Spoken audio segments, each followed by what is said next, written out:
The story begins after Peter Parker reveals his identity to the public. A hired gunman tries to assassinate Peter, but accidentally hits Aunt May instead. With May's life on the line, Peter throws a car at the shooter and web slings to the nearest hospital. He hides from the hospital staff, but overhears that May has lost a lot of blood and is in dire condition. Filled with rage and anger, he returns to the shooter's perch to look for evidence. He is stopped by a police officer, but restrains him with a code of webbing. Inside the apartment, he finds a sniper scope, which he tracks to a warehouse full of arms dealers. In no mood to crack jokes, he viciously beats the thugs and interrogates them about the shooter's identity. Back at the hospital, Mary Jane is told by the doctor that May is in a coma, and the only thing keeping her alive are the machines, but sooner or later, she will die.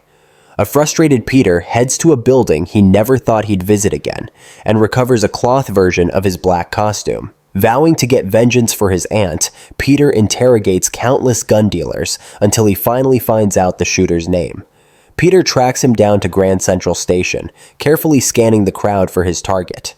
He finally spots him and lunges at the assassin before he can draw his gun. Peter breaks his arm with no remorse and berates him for shooting an old lady before smashing his head against a wall. After a series of interrogations, Peter eventually finds out that Wilson Fisk has put a bounty on his head. Peter would then bid farewell to Aunt May and Mary Jane before setting off to Ryker's Island. We see a montage of Peter putting on his black costume and Fisk putting on his white suit. Inside the building, the inmates surround the prison block, while Fisk stands in the spotlight. We hear a crash from the ceiling, and Spider-Man lands directly in front of Fisk. Fisk calls Spider-Man a chump for believing in the greater good, and taunts him about nearly killing his aunt. An unhinged Spider-Man immediately throws a flurry of punches, knocking Fisk off his feet. Fisk continues to taunt him by saying that his usual sense of humor and carefree attitude seem to have been replaced with anger and rage, stating that it must be unfortunate to have nothing in life except the desire for revenge. Again, Fisk is met with a combination of attacks, and he realizes that Spider-Man isn't holding back anymore. He yells at Spider-Man to say something or kill him, like he said he would. Spider-Man takes off his mask and says he's not here to kill him, but Peter is. He runs towards Fisk and lands a powerful blow as the crowd roars around them, but Peter doesn't hear the crowd and he doesn't make any jokes. All he can think about is the man responsible for putting a bullet through the woman he cared for most in this world.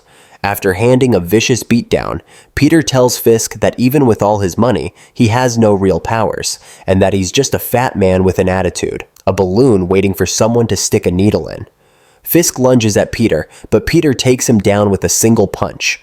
He tells Fisk to get up, but Fisk mutters that he can't as his body is broken.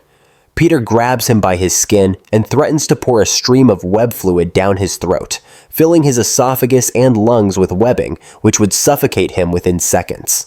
After counting down to 3, he chooses to spare his life, and instead would kill him another day, telling him that if Aunt May were to die, he would return to finish the job, and that Fisk would be powerless to stop him. Peter takes the opportunity to send a message to the other criminals that if they ever think about harming his family, they will die a slow, painful death. Peter leaves the prison, while the other inmates watch a broken and beaten Fisk crawl back to his cell, seeing him for the weak man he really is. Do you think Peter's actions were right? Would you do the same if someone hurt someone you considered your mother?